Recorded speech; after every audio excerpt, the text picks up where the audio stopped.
Welcome to the first New to Florida Gardening Seminar. We're going to talk about some of the issues for Florida gardening if you're new to the area or if you're just new to gardening generally. Florida does present lots of challenges. So my name's Joey. I'm one of the owners here of the nursery along with my wife Kim, who is manning the camera back there for us. And welcome. We're glad you're here. Our next workshop is going to be in 2 Saturdays for Father's Day weekend. We're going to talk about growing grape citrus.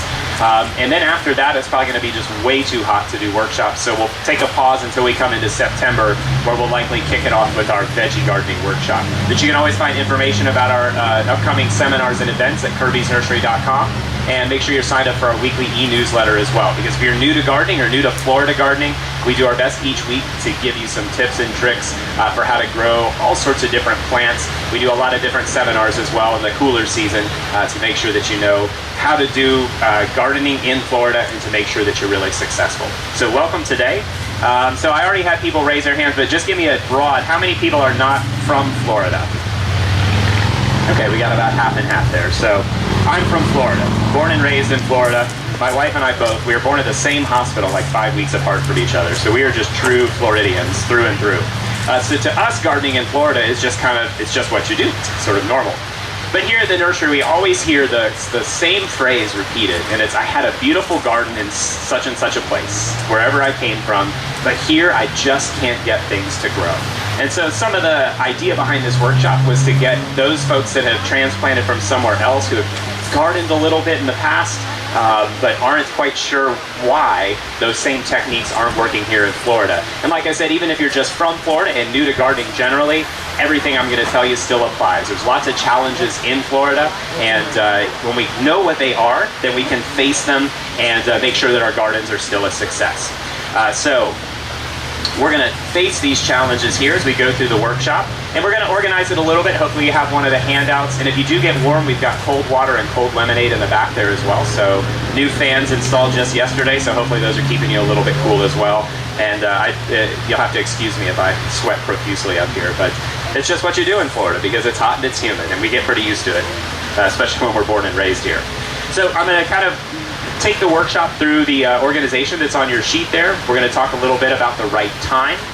Then we're going to talk about right place, and we're going to talk about right plants. And so as we go through that, we'll touch on all sorts of different topics that are challenges in Florida. I'll sum it up with what I think are some of the biggest challenges just generally to gardening in Florida. And then, like I said, I will open it up to questions. This is kind of a broad workshop, so I'm sure all of you have very specific questions about things you've had challenges with. I'll answer those questions for all of you until you don't have any more questions. So as long as you have them, I'll answer your question. So let's get started with right time. And I started with this one because it's probably the question we probably get the most from folks, especially folks that are not from Florida, is they come in after Mother's Day, around Memorial Day, and they come in and real nonchalantly, hey guys, how are you doing today? Yeah, where's your vegetable section? And we're just kind of like embarrassed, like, we don't have any vegetable plants because it's May. And we realize, though, that in different parts of the country, Mother's Day, Memorial Day are kind of those weekends that say, hey, the spring is finally here, we'll get started. Here in Florida, it means spring is kind of over by the time we get to those months. So we always try to educate at that point to let people know that you shouldn't, or it's going to be really tough to plant a vegetable garden if you try to start it in May. How many people have ever tried to, or you don't have to raise your hand if you're embarrassed, but if you've ever tried to start a vegetable garden in May or June, it's probably not been that successful. So starting at the right time of year for certain plants is really important given our climate in Florida. Take tomatoes, for instance, usually everyone's favorite vegetable. Take about 70 to 75 days from planting time to harvest. So what happens if you plant around Memorial Day? Or even today, right? It's June 1st, right? So what's 70 days take us to? Kind of mid-August, right? Not a lot of tomatoes are going to be harvested in Florida in August. It's just too hot. It's going to be really challenging to grow those plants. So when you think of that timing, when you want to back your planting up to around Valentine's Day through, let's say, mid to late March is when we're typically going to do our vegetable gardens. But here's the wonderful thing about Florida. You get to do it twice. So up north, you got one season of vegetables and you have to put everything away for the winter. Truly in Florida, we can garden 365 days a year, except for some of those rainy days, I guess. But most of the time, we can do something outside in the garden. But when it comes to a few things that we're going through now, you do want to pick the right time to do them. So for veggies, we're lucky. We get to do them twice a year, but we want to do them at the right time. So we split our seasons into two. We have a spring season, a warm season, and a cool season is often the way we label them. So our spring planting season is our warm season for vegetables. We're going to focus on warm season crops: tomatoes, cucumbers, eggplants, okra, corn, beans, and things like that. We'll also do a little small crop sometimes of cool season vegetables, broccolis, cauliflower, collard greens, mustards, and things like that in the spring. Then we get a second planting season in the fall. The fall season you want to start in about mid-September to early October. That's kind of the sweet spot for it. Sometimes you can start a little earlier. It really depends on how hot it actually is outside. Anyone think that September is like the worst month of the year here? Right? Because by September, we've been dealing with the heat and humidity for, 6 months or so. But what do you see on TV in like every advertisement? Pumpkin spice, right? It's September, we're sweating, and everybody's talking about pumpkin spice and fall and all this kind of stuff. I always feel like September is just a month where you're dying to have it be fall, and here in Florida, it's just not quite here yet. So sometimes you do have to watch the weather when you're starting that fall veggie garden to see how hot it really is. My rule of thumb for the fall, and that'll be the next planting season for vegetables that's coming up, is to wait for that first night when you walk outside, whether it's in the evening or in the morning, and you just say to yourself, I guess fall could probably get here.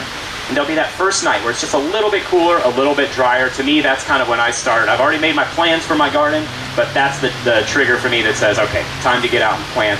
It's a little bit cooler. The plants will have a chance of surviving at this point. So we get two gardens, one in around, like I said, late February to March, and then the other one in September to October.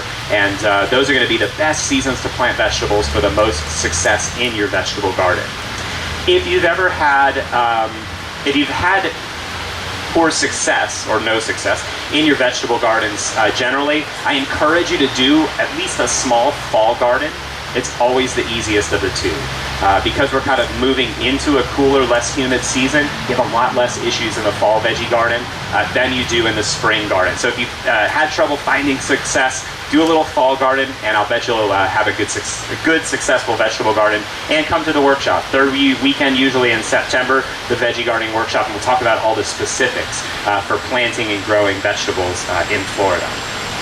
Okay, so that was the first thing that I think has an important timing issue in Florida, is a vegetable garden. Then I'm going to switch to the last one just because it's very similar to the veggies, and that's planting color. How many people are really confident they know the difference between an annual and a perennial? Pretty confident. Some vigorous nods. A lot of non-committal looks. Annuals and perennials, like botanically, it's really cut and dry. I mean, there's a definition botanically for what an annual is, what a perennial is. Florida throws all that out the window. And it makes flowers really challenging to figure out what's going to grow and what's not going to grow. And the same as I think timing is a misconception in Florida for Florida gardening sometimes. Hey, it's Florida, we can just do everything all the time, right? I also think that that same thing applies to our annuals and our perennials, that everything should just grow all the time. Because it's Florida, it's a sunny place, we're going to the Sunshine State, everything's just going to grow, right? And that isn't always the case because of some of the challenges that Florida throws at us. So what we divide our flower season, so if you wanted to plant annuals and a little bit of fresh color for a landscape, we divide that season just like vegetables into a warm season and a cool season. So in the spring, we'll plant, or let me start with the fall since we're coming up on that a little bit more closely. From like September or October as it starts to cool, through early spring we plant cool season annuals. So then we'll plant pansies, petunias, snapdragons, lobelia, alyssum, and all those things that would be summer annuals in a northern climate. We'll do those through our cool season, through the winter months. Now those plants truly behave as annuals here. They almost never survive the summertime. The heat and humidity is just too much for them through the summer. So then as we come into March and April and the weather warms, we'll switch our flowers to the warm season annuals. That's going to be our marigolds, our vincas and periwinkles, gomphrenas, chrysandras, zinnias, and things like that.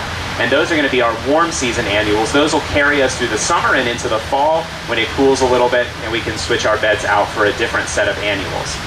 Now, I know, having friends in the garden center industry, that a lot of the northern garden centers are really heavy on flowers. The garden centers tend to have a lot more flowers than we carry here, and just from talking to folks, they do a lot less in shrubs and trees and grasses and stuff like that generally. And I think that's because the seasonality of the northern climate is just, hey, let's get out, let's put in lots of flowers. I know they're going to be annual, so they're going to finish their cycle once the snow and the ice and the cold hit, and then I'm going to do it again next year. And I think in Florida, a lot of folks get here and they say, nope, I don't want to do anything seasonal. I want everything to grow all the time. But sometimes you have to have some seasonality. Some of those annuals, as we listed with the cool season, they can't take the heat in the summertime. And even the warm season annuals, if we do get a hard freeze or frost coming through, won't make it through that season. The funny thing about the warm season annuals is that, and it makes it a challenge to categorize things here for you guys at the nursery when you're shopping, is how many people have had a plant they planted that was an annual in the summer just live for a couple years? It happens a lot in Florida, and that's where Florida's weather just really wreaks havoc on getting a good grip on what plants belong when and where. Because sometimes those annuals planted in the summer, even though botanically they should flower, seed, and die in 1 year, that's kind of the definition of an annual, they push it, and they just keep on flowering, keep on growing, and so that's where Florida makes it a little more challenging sometimes. And here's the way we kind of address that in landscaping, especially if you're looking at doing larger areas of your yard, is rather than focusing on flowers and annuals, we'll tend to make the bulk of our landscape really hardy stuff. So we'll do shrubs, trees, palms, grasses, ground covers, things that we know can take both Florida's heat and Florida's colder weather consistently year after year. And then we'll do smaller areas of annuals and color that we know we're going to switch out for that cool season and warm season change to keep everything fresh and looking nice. But we'll keep those to slightly smaller areas so we're not overwhelmed in the garden each season when it's time to replace. So another timing issue there is just planting the right thing at the right time with that seasonal color, not trying to do things if you're used to a particular schedule up north with modify that schedule a little bit for our Florida weather. So then the next thing that I think is an important timing issue in Florida is planting deciduous or dormant trees. That's going to be some of our fruit trees like peaches, apples, pears, nectarines, as well as just a lot of our shade trees, elms, maples, sycamores, and things like that.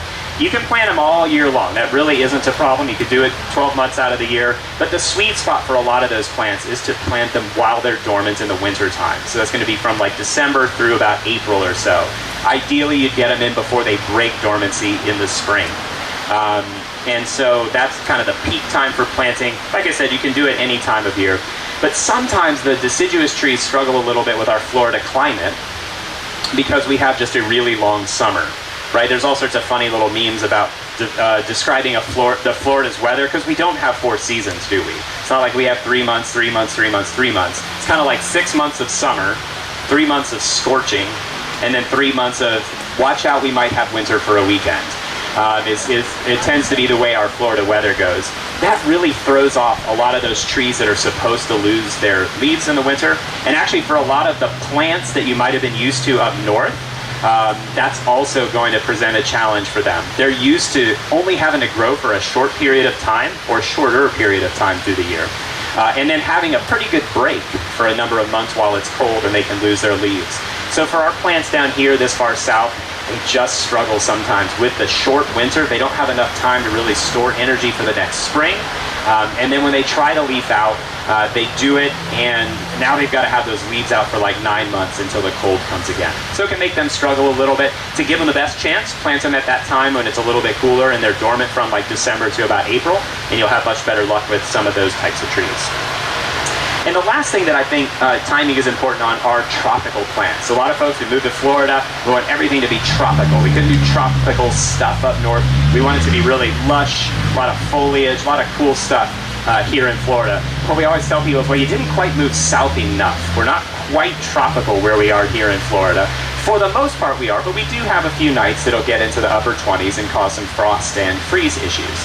And so with that in mind, when we're planting tropicals, and this could apply to the gorgeous plants in the greenhouse here, or to our tropical fruit trees like mangoes or jackfruits or lychees, any of those plants want to be planted from after last frost in March, which can vary each year obviously, up to about early fall. And so that's going to be the time of year that we want to plant tropicals. As we move into the winter time, here again, Florida, it's an amazing place. We can actually garden all the time. But if you're getting to November, December, and January, and you want to plant a mango tree, it's probably better to just go ahead and wait for the winter to truly be over. Get those tropicals into the ground, give them some time to establish a root system. That way, if we do get a frost or freeze, it might damage them a little bit on the leaves, but they'll have a strong enough root system to recover and grow back for us. So tropicals, let's call it like March to September or so, is probably the best time for planting those. And if you really are in December and January having to make a decision, wait a month or two for us to get past any risk of frost or freeze, and you'll be much better off planting those tropical plants. All right, so I think that finished up our timing issues with planting a couple of things. Now, obviously, we didn't mention every plant in the nursery, and that's the great thing about Florida, is that for lots of stuff, you truly can do it 365 days a year. So for a lot of the stuff I didn't mention, you can probably plant it any time. I guess the sum up of timing generally would be that similar to a northern climate, our spring is going to be the absolute ideal time to plant a lot of stuff, and that's going to be from like March through now. And then the second best time is going to be in the fall, and that's going to be, say, September through November. And then, summer and winter being kind of equal for a lot of stuff in terms of planting. Doesn't mean you can't do it, doesn't mean you shouldn't do it. It's just not as good a time as the fall or the spring for planting things. But now we want to think about the right place for plants as well. I think in a lot of the Florida gardening literature, you'll read right plant, right place. And of course, that's kind of where I took my organization from. But we want to make sure our plants are planted in the right place. And again, whether you're from north or from Florida, new to gardening, this is really important as well. So what is really intense in Florida? The sun, right? It's our nickname, right? The Sunshine State. And so what I wanted to do is give you guys some definitions of what we call full sun, part shade, and shade. Because that can be another place where there's just a lot of confusion when you're looking for plants for a particular area. So I'm going to give you our definition. Like anything in gardening, if you ask 10 gardeners this same question, they'd give you probably 10 slightly different answers. It's always going to have a little bit of wiggle room. It's not always going to be black and white. So full sun, we define as 6 or more hours of direct sunlight. So if your area is getting 6 hours of good direct sunlight, we're calling that full sun. I don't care if there's a tree on it for a few hours in the evening or in the morning. If it's getting that 6 hours, full sun.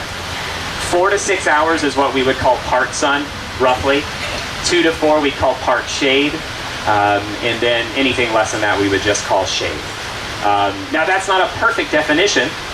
Because the sun can be different at different times of the day. So when is the sun less intense? Morning. In the morning, right? So the morning sun is a little less intense. I don't really believe it because it's kind of hot over here right now, right? But in the afternoon, obviously, out in full sun, we walk outside, we're just like, ooh, this is gross, I don't want to be out here. And the plants kind of feel the same way about that hot afternoon sun. It's a little rough on their systems.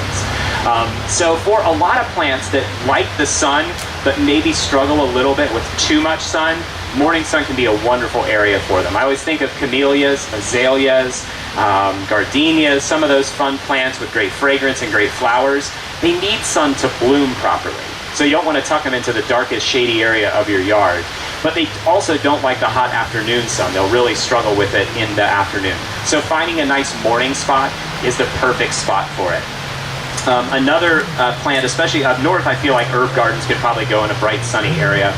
In Florida, you had asked about herbs. We like to do herbs 4 to 8 hours of sun is what we'll say. And morning sun is absolutely the best. If you had a spot that had 4 to 6 hours of really great morning sun and then shade for the rest of the day, that would be perfect for an herb garden. We just actually planted a rose garden in our house. And the spot we picked it because it was sunny. And then after the fact, as we've watched it over the last few weeks growing in, we realized that the sun is just intense from... my speaker's getting to cover that. From about 10 a.m., and the sun's really nice and intense up to about 2, 3, 4, and then this big high tree covers it with a nice shade canopy. Now there's still plenty of bright light, so the roses are still getting plenty of sunlight, but they're just protected from that dead cooking heat. And they're doing really well just with that in mind. I'm going to save questions to the end, all right? And I'll answer for as long as you have. So picking the right place for your plants in terms of what kind of sun conditions they want is definitely really important. You can push it a little bit, one way or the other from that 6 hours. Maybe you only have 5 hours. That's probably okay for a full sun plant. But the opposite isn't always going to be true. If a plant wants part shade, part sun, and you stick it out in an area with full sun, sandy soil, right by the road, it's going to struggle a little bit because that's going to be a really, really hot area. And so when it gets to full sun and you're looking for things in those areas, make sure that the plants truly are capable of taking a full Florida sun, because that can be a little different than other parts of the country. I always laugh at some of our plant breeders, the folks that create some of the cool flowers that you see that we carry. One of them is in Michigan. That's a pretty long way from here. And so when they give us information about plants, we take it with a grain of salt, because growing for 4 months in Michigan is just not the same as having to deal with the heat for 8-9 months in Florida. So it can make a big difference. To that end, if you're looking up, and I'll say this again when we talk about certain plant types, when you're looking up information about plants, make sure you're doing it from a great source. We're working this summer to get a lot more information up on our website at kirbysnursery.com. But a really great resource that I like to use is IFAS, the Institute of Food and Agricultural Sciences at the University of Florida. So if you type IFAS UF in a plant name, you'll almost always get a nice document, a research paper by somebody on a specific plant. If you can't find a plant on the IFAS page, you probably shouldn't be planting it in Florida. So they've researched an awful lot. That's not completely true, but it's probably fairly true. They've researched a lot of the plants that grow in Florida, and it's University of Florida, so it's here in our state in Central Florida. They deal with a lot of the same conditions that we do, and so their information is really good for planting in our area. So that's a great source for information if you're looking things up online. So along with right place, besides just picking the right sun condition, we want to make sure our plants are planted well. So if you're new to gardening generally, or have done planting in other areas of the country, you'll find every area of the country has a different kind of soil. So what do we have here? Sand. That's 90% of folks have sand. If you're lucky enough to live in a neighborhood that was built on an old cow pasture, you might find black sand. I dug a hole for a tree the other day and it was just orange. I thought I was in Georgia, except that it was sand. And then a lot of us just have just a plain whitish sand that's in our yard. Sand, not really great for plants generally. It does one really good thing, and that is that it drains really well. That's important because we're going to talk about in a few minutes, one of the biggest challenges in Florida is getting too wet, having too much water and humidity around them. So sand drains really well, which is a good start, but it doesn't hold a lot of nutrients up for our plants. So that's the kind of the problem with our soil, is that it drains well, but there's just no richness whatsoever natively in the soil for our plants to grow. So whenever we're planting, I'll give you kind of our general planting instructions. So whatever kind of plant we're planting, we're going to dig a hole about twice as wide as the plant, pot size that we're planting. So say these are little 6-inch pot hostas here. We're going to dig the hole out maybe 8 or 10 inches wide, but no deeper. And that no deeper part's really, really important. So nice wide holes, not deep. Very easy to get excited with the shovel and dig a super deep hole, right? We don't want deep, we want wide. So we're going to dig the hole twice as wide as the pot, no deeper. And then we'll take the plants out of the pot to loosen the roots a little bit to get those roots pointing outward. That's going to develop a strong root system as the plant grows in. But then to counteract that sand that we tend to have in our yards, we want to use a good, rich planting soil. So here at Kirby's, we have our custom blended planting soil. It comes in these black bags here. And that soil is full of good, rich, natural materials, including active peat. So it has active microbes that encourage root development, root growth, and all that fun stuff in the soil. And so what we'll do with a soil is we'll mix it in about half and half, 50-50, with the existing native soil. Your plants have to get used to some of the native soil that's there, but we give them a chance to do it with some of the rich soil they're used to. So 50-50 in the planting hole, slowly backfill the hole, filling in all the air pockets by compacting that soil down. And again, we didn't dig that hole deep because we want to make sure that the plants are actually up just a little bit from the level of the ground. Most instructions, including ours that you'll read, say plant level with the existing ground, and that's true. But my tip to you, and we do it on all of our plantings, will be to plant just a little bit higher than the existing ground. That accounts for a little bit of settling if it occurs, but it also means that the new plant you're putting in is not the low spot in the ground. What's about to happen in a week or two here in Florida? Rainy season's going to start, right? We get heavy rains a couple times a week is pretty typical, right? And so if you've made the plant the low spot in the ground, whether it's a tree, a shrub, or a little flower, all that heavy rain is just going to collect at the base of that plant. And while new plants want water, we always lecture about water, water, water. They want to get the water, use what they need, and then have the rest of it move off so that they can dry out in between each watering. Even if it's a daily cycle of watering.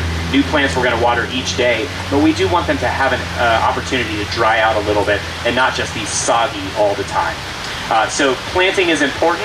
That sand is great because it does drain well, but we want to add something in that gets good, rich material in there.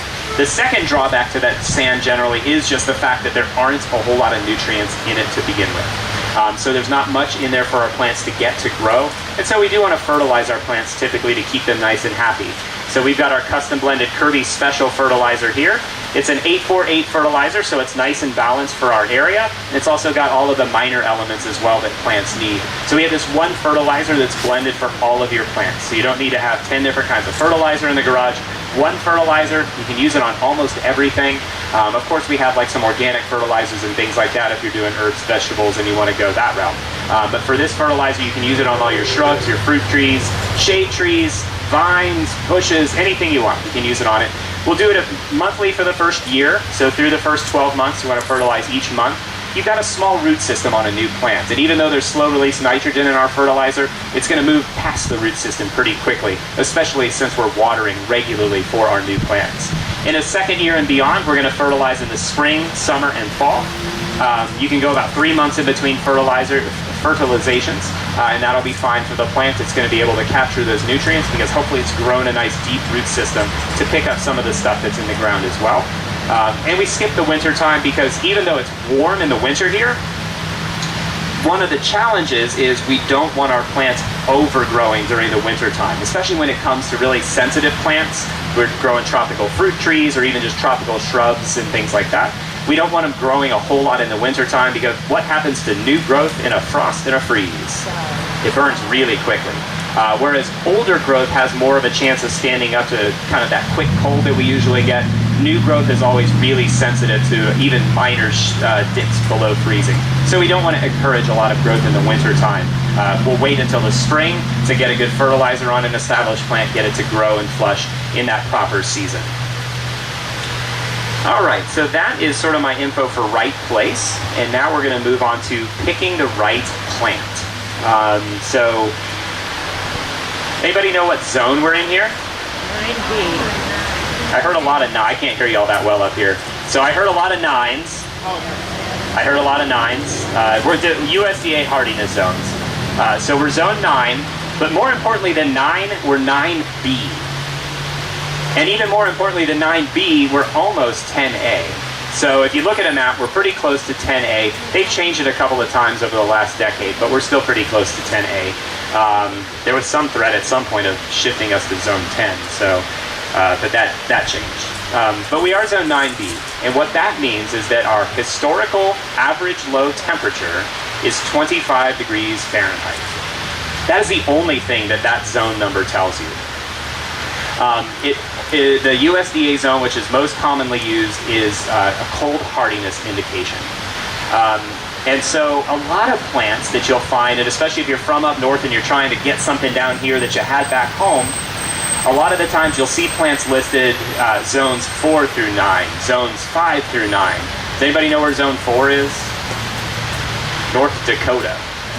Everybody know where zone 5 is? A little bit south, it's going to be Iowa, Illinois, and Indiana. That's a long way from here. So whenever you see a plant, see if you're looking online and things like that, whenever you see a plant listed from zones 4 to 9 or zones 5 to 9, always think to yourself, I want to make sure from some other source that this plant's going to grow for me in Florida. Because that is a huge range for a plant to grow. I mean, do you think a plant's going to grow the same in North Dakota as it does in Florida? Huge difference in kind of climate cycle, right, or seasonal cycles between those two places. So huge differences between those two. So whenever plants are listed for a wide range of zones like that, I'm always really nervous because how is it really going to do here in zone 9B and what's almost, right, 10A? So we want to pick the right plants for our area, and that's going to get us off to a great start. I've put out here, I think you have it on the sheets there, a couple of kind of options for some of the northern plants. I'm not going to go through all of those, but for a lot, we get questions a lot about northern plants. Lilacs and hostas. We do actually carry hostas, Florida sun hostas, the only variety that'll grow here. We get asked about clematis vine and different things that grow up north. And even though sometimes you'll see, I've seen lilacs listed at zone 4 to 9, because of our area, it's just not likely to happen. You want to hear a funny story? My grandmother bought lilacs from QVC. And I was over doing some landscape work for her, and she's like, Joey, I bought lilacs. Where can we put them in the landscape? How did you buy lilacs? Is kind of what I said to her. Oh, I'm from QVC. Really? Okay. You can't use them in your list. They're not going to grow here. And so she said, okay, well, I'm going to give them to you. You make them grow. No, it's still Florida, Grandma. I can't make them grow. So one of them was, they came shipped in a box, and one of them was wildly tipped over and out of its pot. The other one was okay. I've actually got them both growing at home, so we'll see what happens. Maybe we'll have, but I don't know if they're going to flower. So that would be the kind of like I said for the deciduous and dormant trees, that short period of time in the winter doesn't allow them to store energy properly to come out each year. I think with lilacs, that's actually one of the biggest problems, is that we don't get that long winter to be dormant, store energy, and then come out in the spring season. She doubled down on it though. Then at Mother's Day brunch, she said to me, so I just want to tell you, Joey, she turned 90 this year, when I die, I need lilac flowers on my gravesite. It's okay, Grandma. Can you tell me when that's going to happen to give me a little heads up on it? Or so apparently I'm going to have to find some lilac flowers at some point. But they are growing, which will be kind of interesting because it is fun to experiment. But if you're trying to be successful at gardening in Florida, you want to make sure you pick the right plants. And so when you're looking at something like zone, because the USDA zone is used so much, I just caution you that it really is only about cold hardiness. Now, there are a few different heat zones, categorizations. Unfortunately, they're used so infrequently that it's hard to find consistent information about those heat zones. So now that we've kind of gone through right plant, and I think I got through all my stuff there, we planted well, that's what we need to do. We're going to talk about some of the real big challenges for Florida. So I kind of gave you some ideas of what you can do generally to garden well here. But now we're going to talk about a few of the things that make it really tough in Florida. So we're going to start with that USDA zone. Okay, we're zone 9B. That tells us about the cold. It doesn't tell us anything about the heat, right? Do you think heat's a problem for plants? Yes. It is sort of. But heat isn't the whole story that makes Florida a tough place to garden for a lot of different types of plants. The temperature on the thermometer, not really a huge deal for plants. It could be 100 degrees and that'd be okay for them. The length of the day in full sun, as long as you've got the right plant for the right space, something that can take a good sunny day, it's probably going to be okay. So if those things are sort of not the biggest issue, what do you think the really big issue for plants is? I heard water. Humidity, yes, so it's related to water. It's humidity. Hands down, if you don't take anything away from this workshop, I want you to take away this one thing, and that is that the reason you have a challenge gardening in Florida, whether you're from here or from somewhere else, is because of humidity. We're humid from April to October, and even sometimes a few other days in between there through the winter. And it's that humidity that makes gardening in Florida a big challenge. Because even the heat zones don't always talk about the humidity. So zone 9B here in Florida, there's zone 9B in Texas, and there's some zone 9B in Arizona and in California. Do you think San Diego plants grow the same as they do here in Florida? How do you think they grow? A ton better.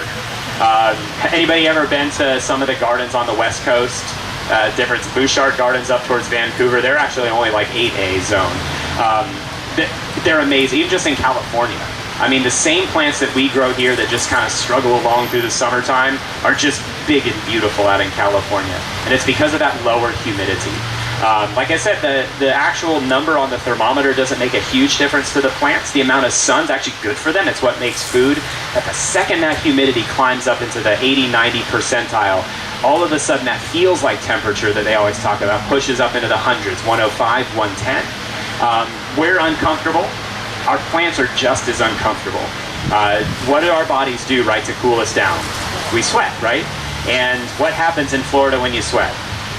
It just kind of drips down your face, right? But out west, what happens? I always laugh when I go to like Vegas or Arizona.